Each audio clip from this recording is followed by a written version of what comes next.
ओम गण गणपतये नमः। ओम श्री सरस्वत्यै नमः। ओम श्री गुरुभ्यो नमः। श्री स्वामी निश्चल दास प्रणीत विचार सागर, संपादक एवं रूपांतरकार आचार्य डॉक्टर किशोर दास स्वामी। ऐसे जग स्वार्थ को सारो, बिन स्वार्थ को काको प्यारो। मुहि स्वार्थ जोग न विधि कीनो, या तय इन फोहा नहीं दीनो। 143वां दुआ। ऐसे सारा संसार स्वार्थ की रस्सी से बंधा हुआ है। बिना स्वार्थ कोई किसी से प्रेम नहीं करता, पर विधाता ने मुझे स्वार्थ सिद्ध करने योग्य छोड़ा ही नहीं। यही कारण है कि मुझे दवा का एक फोहा भी इस वैद्य ने नहीं दिया। 143वें दोहे का अर्थ पूरा हुआ। यूं चिंतित एक मुनि ती भेट्यो, तिन दय जर घाव दुख मेट्यो। निद्रा तय जाग्यो नृप जबहीं, घाव दर्द मुनि नासे तबहीं। 144वां दुआ। राजा ऐसे चिंता कर ही रहे थे कि उनकी एक मुनि से भेंट हुई। मुनि ने उन्हें एक जड़ी बूटी दी, जिससे घाव का दर्द दूर हो गया। जैसे ही राजा नींद से जागा, उसी समय उसके घाव का दर्द नष्ट हो गया। 144वें दोहे का अर्थ पूरा हुआ। मिथ्या से मिथ्या की निवृत्ति। शिष्य यह तू ही दृष्टांत प्रकाश्यो, लख मिथ्या तय मिथ्या नास्यो। मिथ्या दुख देखो जब राजा, साच समाज न किए कछु काजा। 145वां दोहा। शिष्य यह दृष्टांत तुम्हें इसलिए प्रकाशित किया है, सुनाया है कि इससे तुम समझ लो कि मिथ्या हेतु से ही मिथ्या वस्तु का नाश होता है। 145वें दोहे का अर्थ पूरा हुआ। मिथ्या दुख देखो जब राजा, साच समाज न किए कछु काजा। 146वां दोहा। इस कहानी का तात्पर्य है कि संसार रूप दुख मिथ्या है। इसके दूर करने के साधन भी वेद और गुरु मिथ्या ही होने चाहिए। मिथ्या को नष्ट करने में सच्चे साधन की आवश्यकता नहीं होती। सत्य साधन हो तो भी उससे मिथ्या नष्ट नहीं होता। जैसे राजा के पास मिथ्या गिदड़ी स्वप्न में पहुंची, किसी सत्य योद्धा से रुकी नहीं। जब राजा ने पुकारा तो किसी से मरी भी नहीं। राजा के पास अपने सच्चे हथियार पड़े रहे, पर मिथ्या डंडे से ही गिदड़ी मरी। राजा को मिथ्या घाव हो गया और कोई सच्चा वैद्य राज नहीं मिला। वह मिथ्या वैद्य के पास गया, उसने पैसा मांगा। अनंत सच्चे खजाने पड़े ही रह गए, एक भी पैसा राजा को नहीं मिला। कोई भी सच्चा साधन राजा को दुख दूर करने में समर्थ नहीं हो सका, किंतु मिथ्या मुनि ने मिथ्या जड़ी बूटी देकर मिथ्या दुख नष्ट कर दिया। इस प्रकार स्वप्न का सबको अनुभव है कि जगत के पदार्थों का स्वप्न में कभी उपयोग नहीं होता, वे काम में नहीं आते। वैसे ही मिथ्या संसार के दुख का नाश भी मिथ्या वेद और गुरु से ही होता है। इसके लिए सच्चे वेद और गुरु की आवश्यकता नहीं होती। जैसे मरुस्थल के मिथ्या जल से प्यास शांत नहीं होती, वैसे मिथ्या वेद और गुरु से संसार का दुख नष्ट नहीं होता।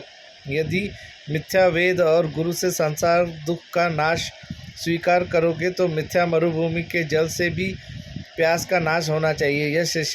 यह शिष्य की शंका थी। मिथ्या वेद गुरु की शंका करने वाले शिष्य का यह तात्पर्य था कि दृष्टि सृष्टिवाद और सृष्टि दृष्टिवाद में सभी पदार्थों को मिथ्या माना गया है, किंतु मिथ्या पदार्थों से वास्तविक प्रयोजन सिद्ध हो नहीं सकता, क्योंकि शुक्ति रजत से आभूषण नहीं बन सकते। मरुमरीचिका के जल से प्यास शांत नहीं हो सकती। अतः सभी पदार्थों को सत्य मानिए। वेद गुरु आदि सत्य पदार्थों से ही अभीष्ट अर्थ की सिद्धि हो सकती है, और यदि ऐसा मान लिया जाए तब ऊपर के सिद्धांत भंग हो जाते हैं और द्वैतवाद की आपत्ति होती है। इसका उत्तर आचार्यों ने कई प्रकार से दिया है। एक तो यही है कि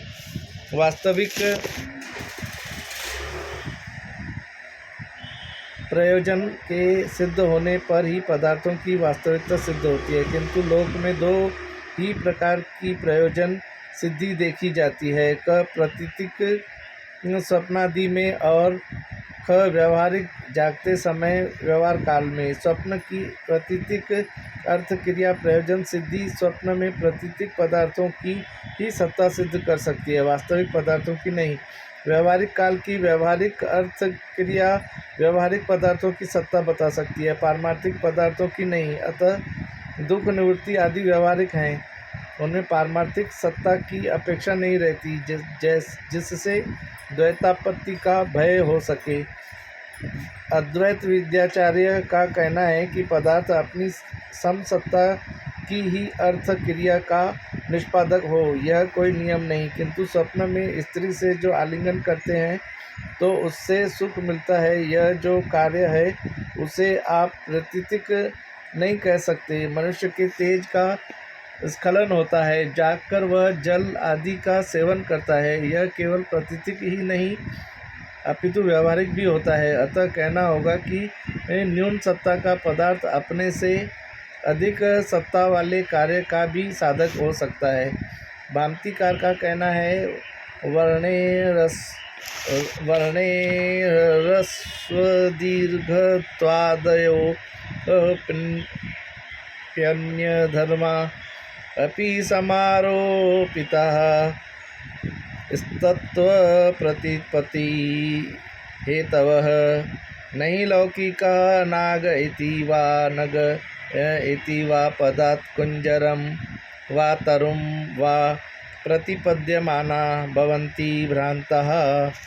अर्थात ह्रस्वत्व दीर्घत्व आदि ध्वनि के धर्म है और इनका आरोप होता है वर्णों में, फिर भी इनसे ज्ञान यथार्थ ही होता है। फिर तो मिथ्याभूत वेद गुरु आदि से कार्य यथार्थ भी हो सकता है, उनकी पारमार्थिक सत्ता माननी आवश्यक नहीं है। दूसरे आचार्यों का कहना है कि किसी भी कार्य में पदार्थ स्वरूप से हेतु होता है, उसकी सत्ता की अपेक्षा ही नहीं, तब तो मिथ्या जल से प्यास दूर क्यों नहीं होती। इस शंका का उत्तर वे इस रूप में देते हैं कि प्यास मिटाने के लिए उदकत्व जाति वाले पदार्थ की अपेक्षा होती है। मरुमरीचिका जल में उदकत्व जाति है नहीं, अतः वह प्यास नहीं बुझा सकता।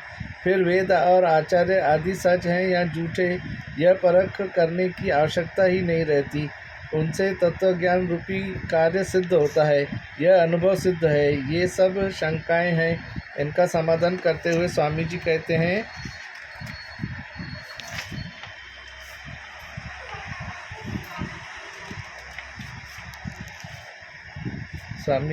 हैं,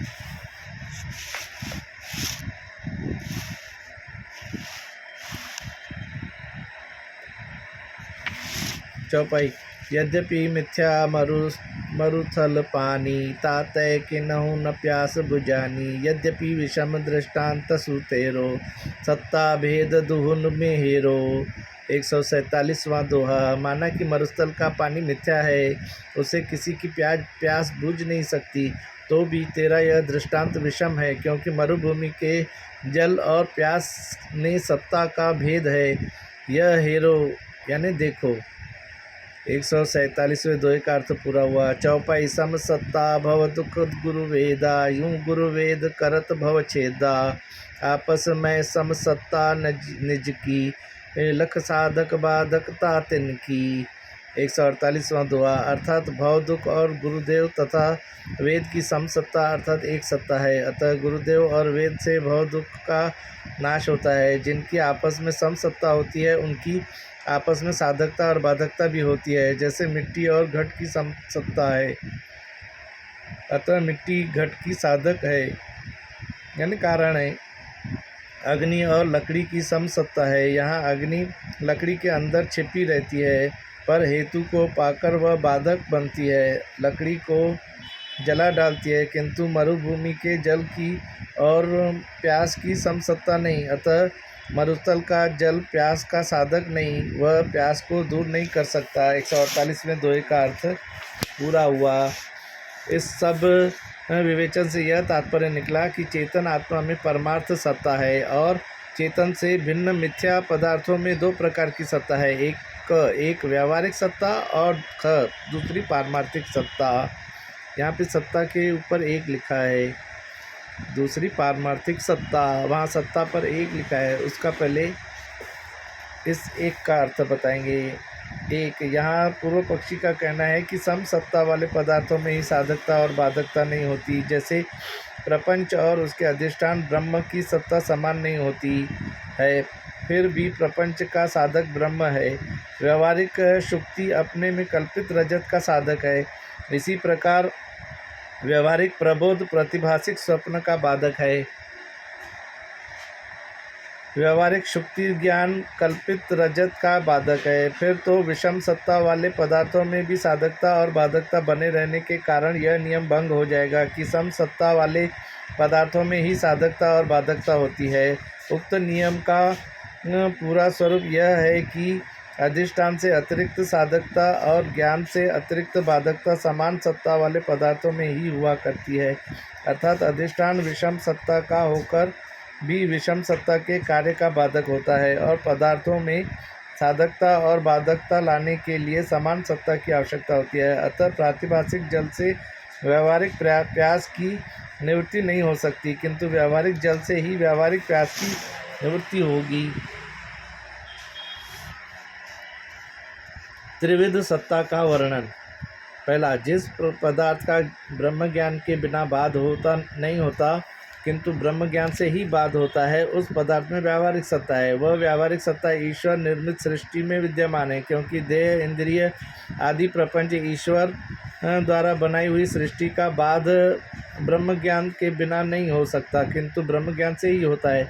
यद्यपि ईश्वर सृष्ट पदार्थों का ब्रह्म ज्ञान के बिना भी नाश तो हो ही जाता है, पर बाध ब्रह्म ज्ञान के बिना नहीं हो सकता। अप्रोक्ष मिथ्या निश्चय का नाम बाध है।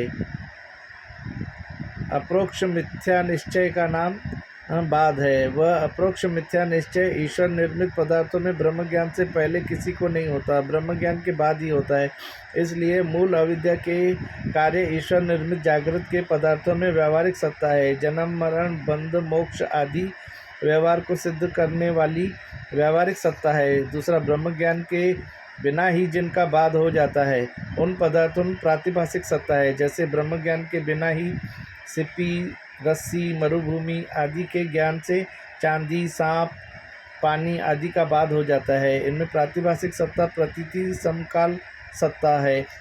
तूल अविद्या के कार्य चांदी और आदि पदार्थों की प्रतीति काल मात्र सत्ता है, अर्थात वे जब तक प्रतीत होते हैं तभी तक उनकी सत्ता है, अतः उनकी प्रातिभासिक सत्ता है। तीसरा, जिसका तीनों कालों में बाध नहीं होता उसकी पारमार्थिक सत्ता होती है। चेतन आत्मा का बाध तीनों कालों में कभी होता नहीं, इसलिए चेतन की पारमार्थिक सत्ता है।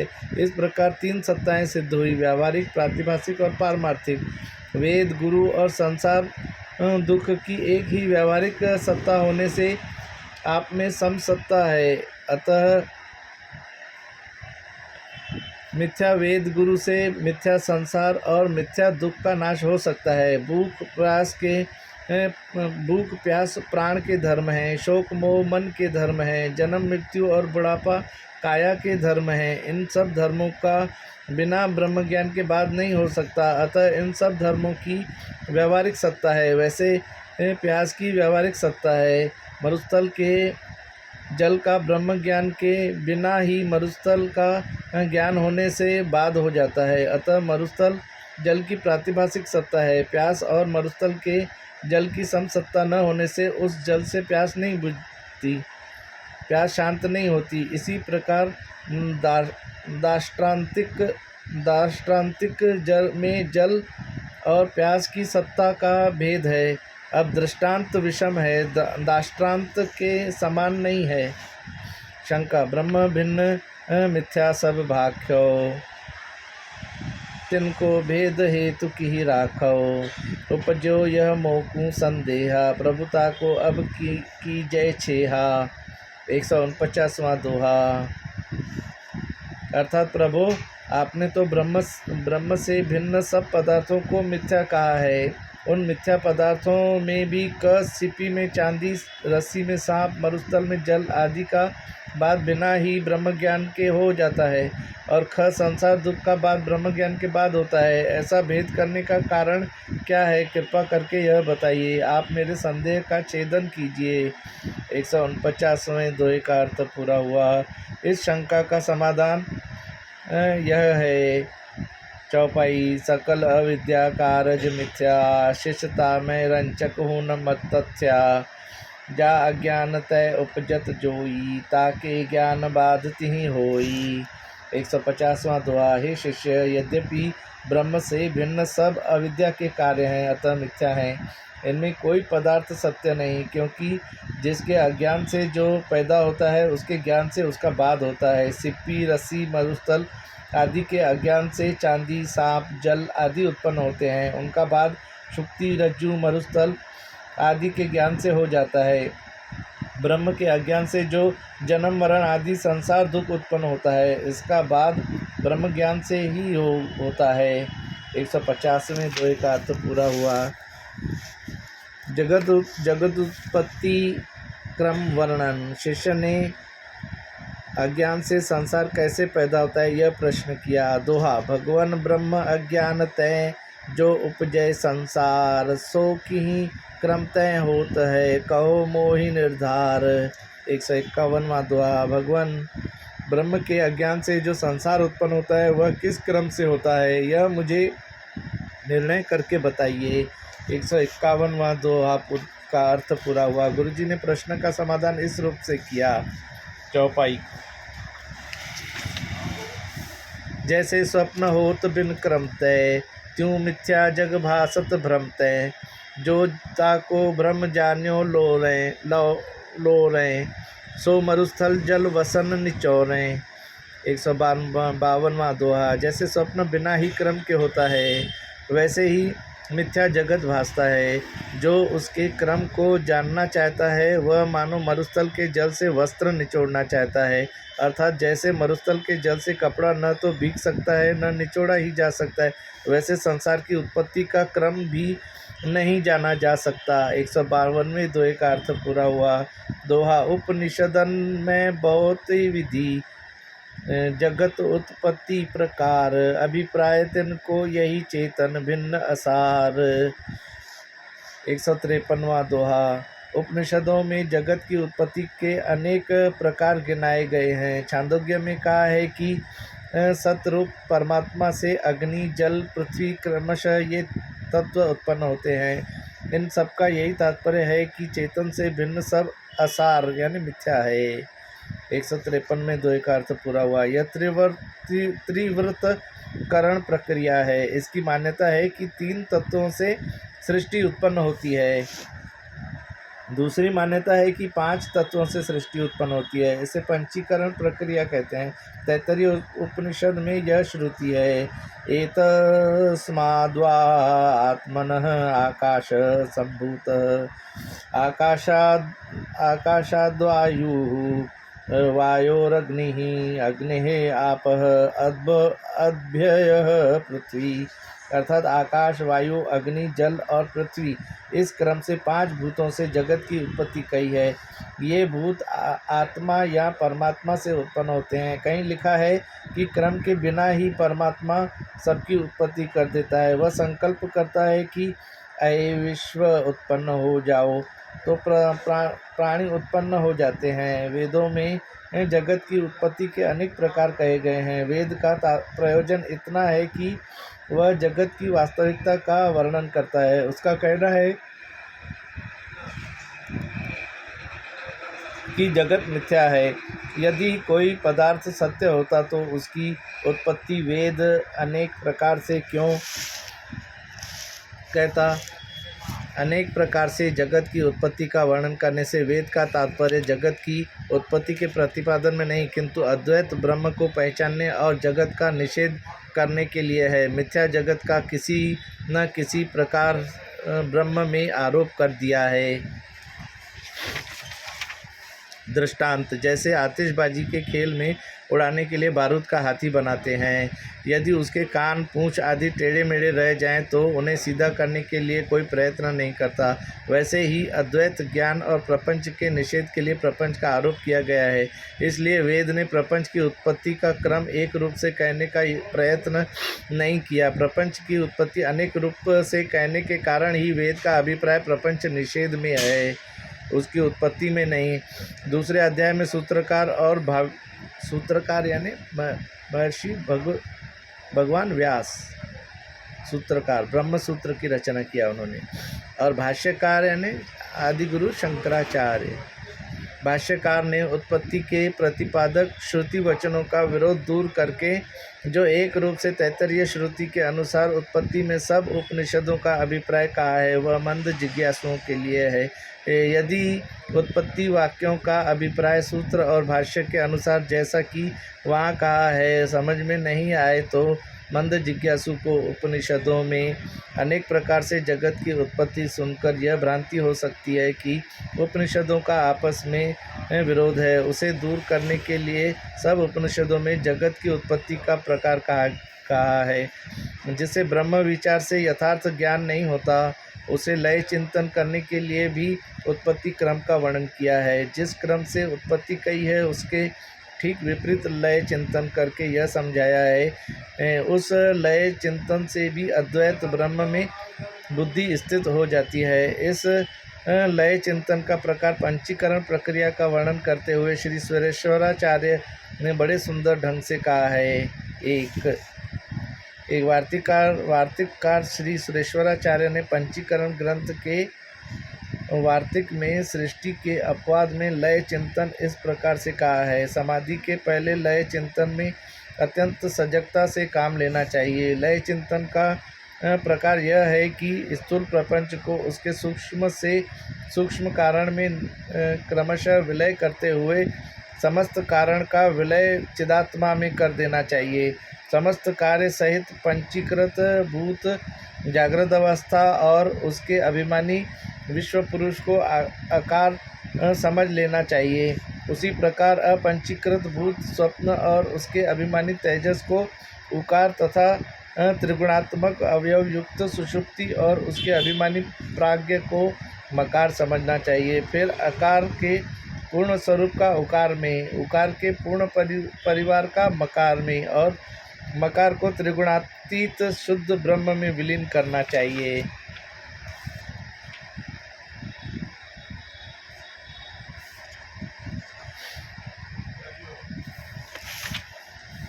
यह विचार सागर नामक ग्रंथ भी उत्तम जिज्ञासुओं के लिए है। इस कारण से भी जगत की उत्पत्ति और लय का प्रकार नहीं लिखा। फिर भी यह ग्रंथ सागर रूप है, इसलिए इसमें सब कुछ होना चाहिए। अतः संक्षेप से यह बतावेंगे कि शुद्ध ब्रह्म से जगत, इसी प्रकार विष्णु पुराण में भी बड़े सुंदर ढंग से लय क्रम का वर्णन किया है। यहाँ पर एक शुद्ध ब्रह्म से जगत की उत्पत्ति नहीं हो सकती। अतः संक्षेप से बतावेंगे कि शुद्ध ब्रह्म से जगत की उत्पत्ति नहीं हो सकती, क्योंकि शुद्ध ब्रह्म माया से असंग है, उसमें कोई क्रिया नहीं होती, किंतु माया विशिष्ट ईश्वर से जगत की उत्पत्ति हो सकती है। अतः आने वाले दोहों में माया और ईश्वर के स्वरूप का वर्णन करते हैं।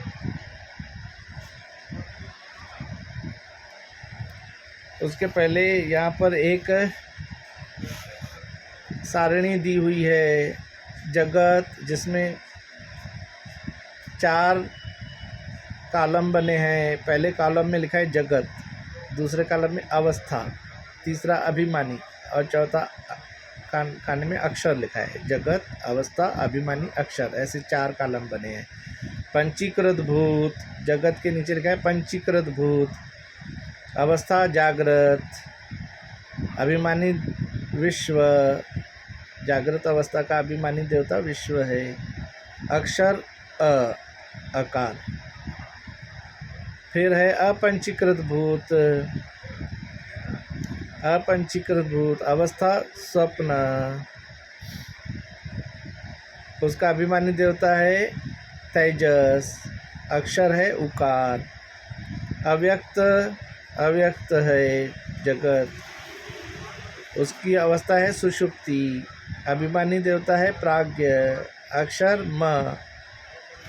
इसी प्रकार विष्णु पुराण में भी बड़े सुंदर ढंग से लय क्रम का वर्णन किया है। हे देवर्षि नारद, जगत की स्थिति ही ऐसी है। यह नियम है कि जो तत्व जिससे उत्पन्न होता है वह उसी में लीन होता है। प्रलय के समय पृथ्वी जल में लीन होती है, जल तेज में लीन होता है, तेज वायु में प्रलीन होता है और वायु आकाश में, आकाश अव्यक्त प्रकृति में लीन होता है, अव्यक्त प्रकृति सूक्ष्म पुरुष में और पुरुष जो कि बिना कला के ब्रह्म है उसमें सम्यक प्रकार से लीन होता है। उस पुरुष से परे कुछ नहीं है, वही सबकी परम गति है।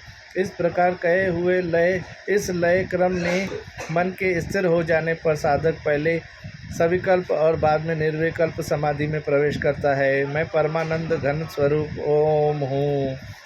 इस प्रकार का निरंतर चिंतन प्रवाह सविकल्प समाधि की अवस्था है। सविकल्प यानी संप्रज्ञात समाधि में कुछ समय स्थित रहकर साधक ध्याता ध्यान ध्येय सहित चित्त को चिदात्मा में विलीन कर देता है। इससे निर्विकल्प समाधि प्राप्त होती है। जब चित्त सदा सदा के लिए पूर्ण आत्मा में विलीन हो जाए फिर उसे वहाँ से विचलित नहीं होने दें। पूर्ण बोध रूप से वैसे ही विराजमान रहें जैसे परिपूर्ण सागर अपने गंभीर भाव से मस्त रहता है। उसमें कोई बुद्ध नहीं, कोई तरंग नहीं। जिसने अपनी इंद्रियों को वश में कर लिया है, क्रोध को जीत लिया है, जो श्रद्धा भक्ति से समन्वित है, ऐसा योगी निर्विकल्प समाधि में प्रवेश करके अपने अद्वय रूप आत्मा का साक्षात्कार कर लेता है। फिर नाम रूपात्मक संसार की प्रतीति नहीं होती।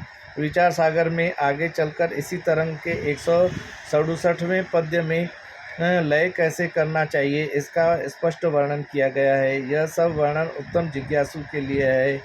अब प्रश्न है कि उत्तम जिज्ञासु कौन है? जिस जिज्ञासु का चित्त अधिक विक्षिप्त नहीं, उत्तमोत्तम संस्कारों से युक्त है और जो अध्यारोप अपवाद की प्रणाली से पांचवी भूमिका में प्रवेश करने की क्षमता रखता है, उसी को यहाँ उत्तम जिज्ञासु कहा गया है।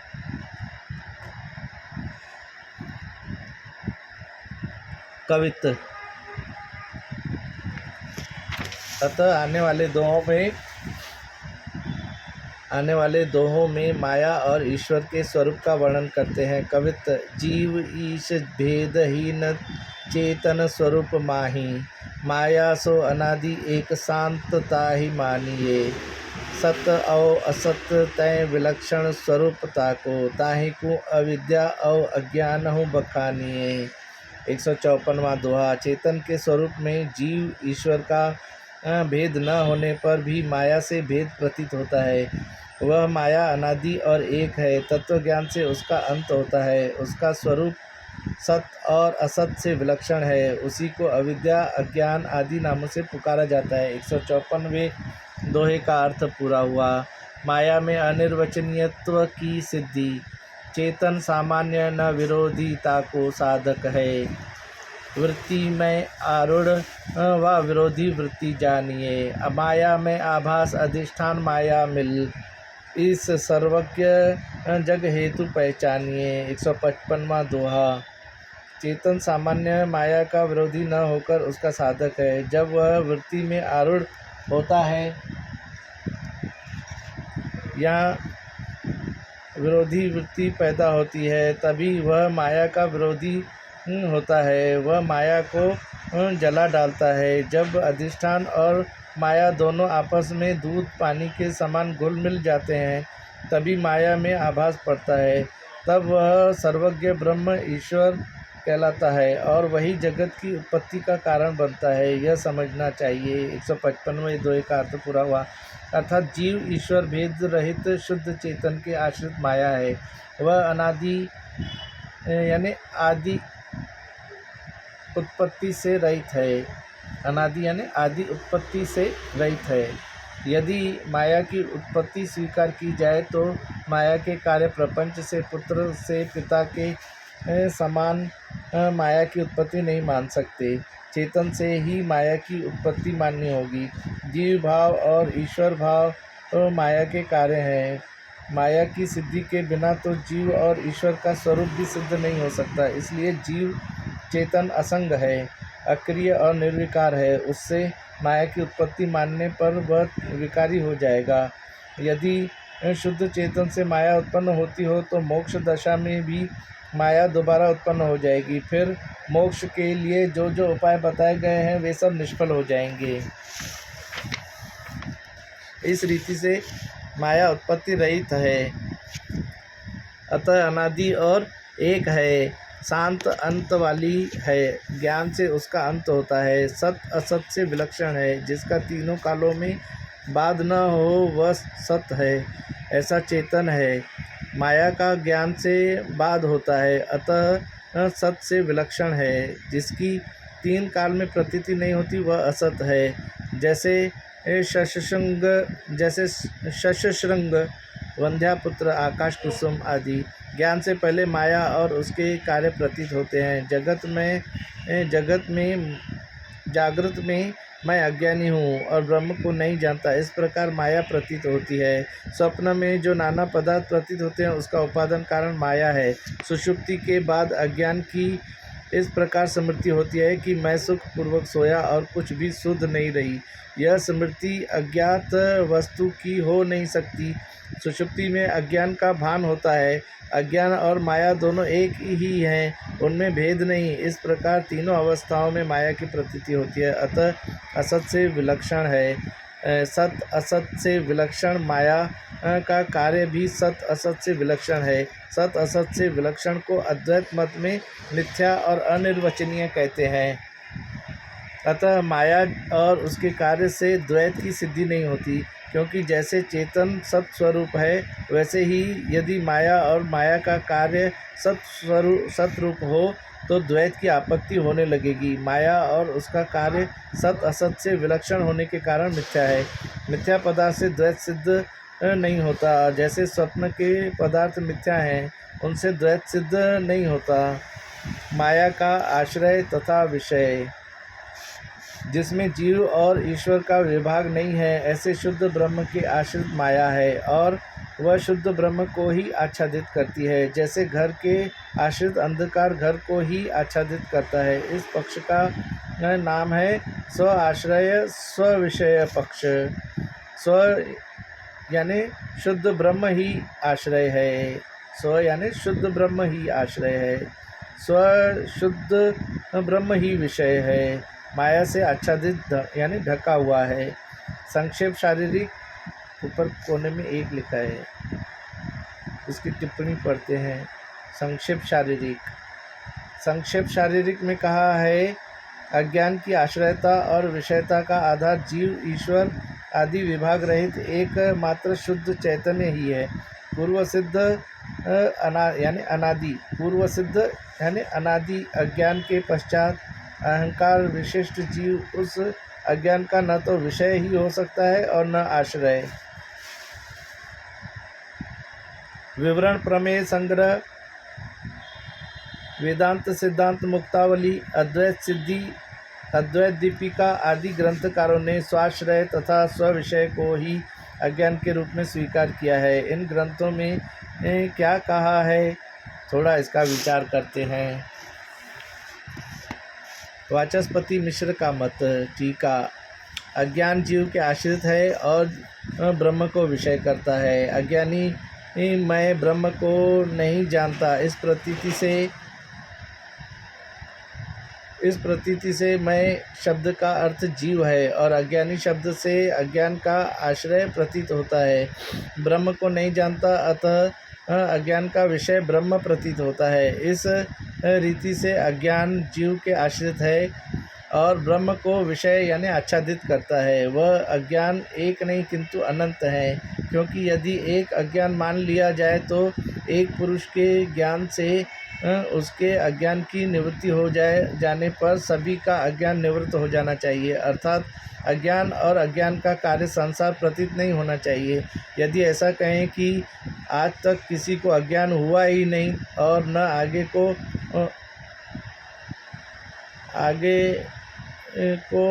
होगा ही, तो श्रवण मनन आदि साधन निष्फल हो जाएंगे। इसी अनंत जीवों के अनंत अज्ञानों से कल्पित ईश्वर और ब्रह्मांड की निवृत्ति हो जाती है। जिसे ज्ञान नहीं होता उसे बंधन रहता है, यह वाचस्पति का मत है, किंतु उनका यह मत समीचीन नहीं।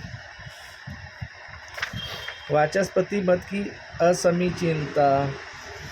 ईश्वर जीव के अज्ञान से कल्पित है, यह कहना श्रुति स्मृति और पुराणों के विरुद्ध है। ईश्वर जीव के अज्ञान से कल्पित है,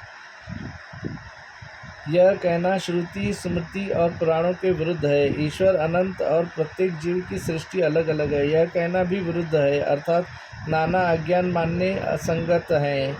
नाना अज्ञान मानकर ईश्वर और सृष्टि एक माने तो यह हो नहीं सकता, क्योंकि जीव ईश्वर तथा प्रपंच अज्ञान कल्पित हैं।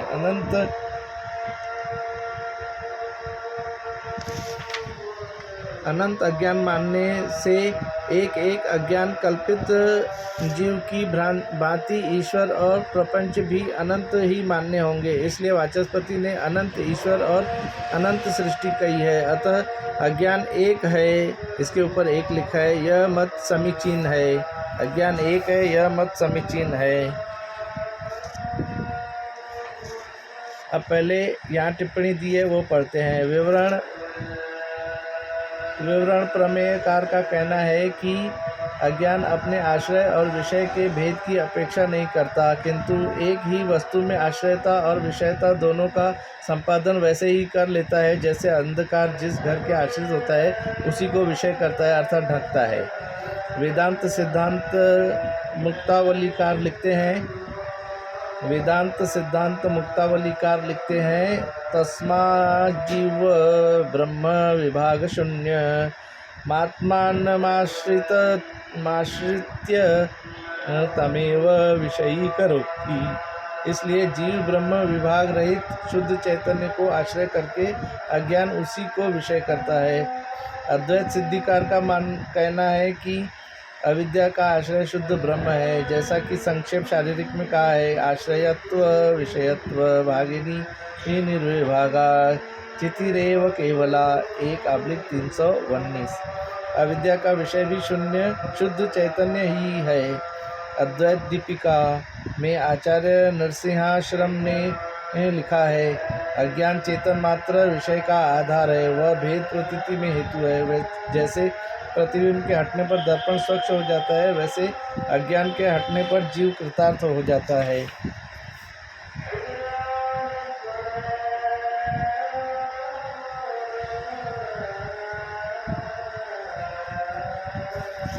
अज्ञान एक है, इसके ऊपर एक लिखा है, यह मत समीचीन है।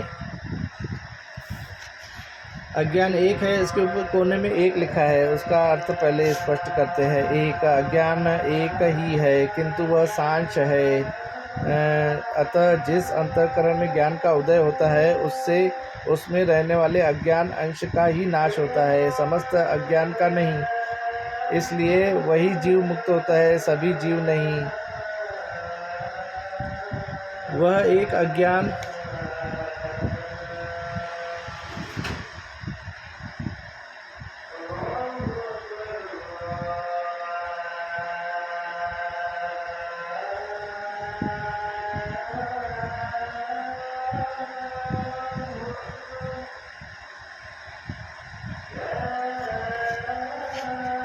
दूसरा यहाँ 2 लिखा है, वो भी टिप्पणी पढ़ लेते हैं। नैष्कर्म्य में सिद्धिकार वाचस्पति जी का कहना है, जिस प्रक्रिया से व्यक्तियों को आत्मा का ज्ञान हो वही प्रक्रिया उनको अपना लेनी चाहिए। उनके लिए यही ठीक है, क्योंकि सभी पुरुषों के चित्त स्तर समान नहीं होते। एक ही उपाय सबको न तो रुच सकता है न जच सकता है। तह वेदांत सिद्धांत के आचार्यों ने आत्मदर्शन के लिए विविध मार्ग दर्शाए हैं। जिस जिज्ञासु को जो मार्ग सरल प्रतीत हो वही उसे अपना लेना चाहिए। इन सभी मार्गों का गंतव्य लक्ष्य एक ही है, आत्मा की पहचान। एक आप इसे ऐसे समझ सकते हैं, आकाश में सूर्य चमक रहा है, उसका प्रकाश चारों तरफ फैला हुआ है। रुई की एक फैक्ट्री है, उसमें रुई का ढेर लगा है। सूर्य के प्रकाश से रुई जलती नहीं बल्कि उसका रेशा और भी खिल जाता है। किंतु यदि आतिशी शीशा हाथ में लेकर उसके नीचे रुई रख दें और शीशे में से होकर किरणें निकलें तो वे रुई को जला देती हैं। ऐसे ही चेतनारूढ़ वृत्ति माया की विरोधिनी है, माया को जला देती है। ऐसे समझना चाहिए।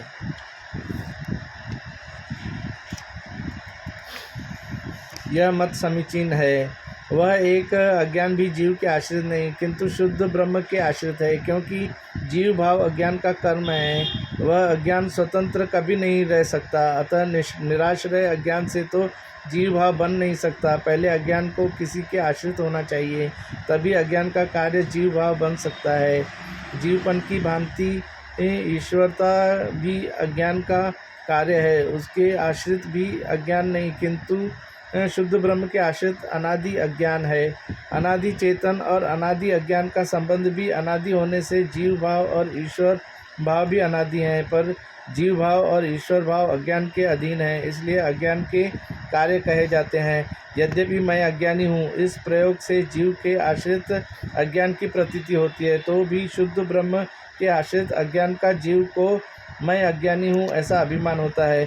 जीव अज्ञान का कार्य है, अतः अज्ञान का अधिष्ठान रूप आश्रय जीव कभी ही नहीं बन सकता, किंतु शुद्ध ब्रह्म ही अज्ञान का अधिष्ठान रूप आश्रय है। शुद्ध ब्रह्म अधिष्ठान के आश्रित जो अज्ञान वह उस ब्रह्म को ही आच्छादित कर लेता है। इसके बाद ही मैं अज्ञानी हूँ, इस अज्ञान का अभिमान रूप आश्रय जीव होता है। इस प्रकार स्वाश्रय स्व-विषय अज्ञान सिद्ध होता है।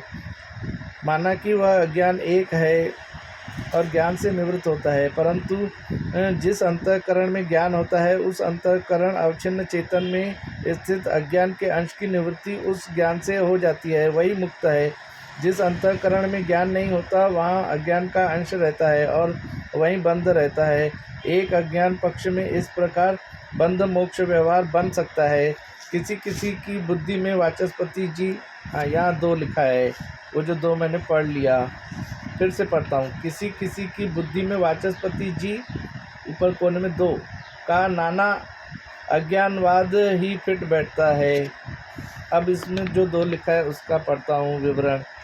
2 नैष्कर्म्य सिद्धिकार वाचस्पति जी का कहना है, जिस प्रक्रिया से व्यक्तियों को आत्मा का ज्ञान हो वही प्रक्रिया उनको अपना लेनी चाहिए। उनके लिए यही ठीक है, क्योंकि सभी पुरुषों के चित्त स्तर समान नहीं होते। एक ही उपाय सबको न तो रुच सकता है न जच सकता है। वेदांत सिद्धांत के आचार्यों ने आत्मदर्शन के लिए विविध मार्ग दर्शाए हैं। जिस जिज्ञासु को जो मार्ग सरल प्रतीत हो वही उसे अपना लेना चाहिए। इन सभी मार्गों का गंतव्य लक्ष्य एक ही है, आत्मा की पहचान। आप इसे ऐसे समझ सकते हैं, आकाश में सूर्य चमक रहा है, उसका प्रकाश चारों तरफ फैला हुआ है। रुई की एक फैक्ट्री है, उसमें रुई का ढेर लगा है। सूर्य के प्रकाश से रुई जलती नहीं बल्कि उसका रेशा और भी खिल जाता है। किंतु यदि आतिशी शीशा हाथ में लेकर उसके नीचे रुई रख दें और शीशे में से होकर किरणें निकलें तो वे रुई को जला देती है। ऐसे ही चेतनारूढ़ वृत्ति माया की विरोधिनी है, माया को जला देती है। चेतनारूढ़ वृत्ति माया की विरोधिनी है, माया को जला देती है। किसी किसी की बुद्धि में वाचस्पति जी का नाना अज्ञानवाद ही फिट बैठता है, वह भी अद्वैत ब्रह्म ज्ञान का उपाय है। उसके खंडन करने में हमारा आग्रह नहीं है। जिस प्रकार भी जिज्ञासुओं को अद्वैत ब्रह्म का बोध हो सके उसी उपाय को अपना सकता है। इसमें बुद्धि को स्थिर करना अत्यंत आवश्यक है। शुद्ध ब्रह्म के आश्रित माया को अविद्या और अज्ञान कहते हैं। अचिंत्य शक्तिशाली होने पर भी युक्ति को नहीं सह सकती, अतः माया है। विद्या से नष्ट हो जाती है, अतः अविद्या है। स्वरूप को आच्छादित करती है, अतः अज्ञान है। जिस सामान्य चेतन के आश्रित माया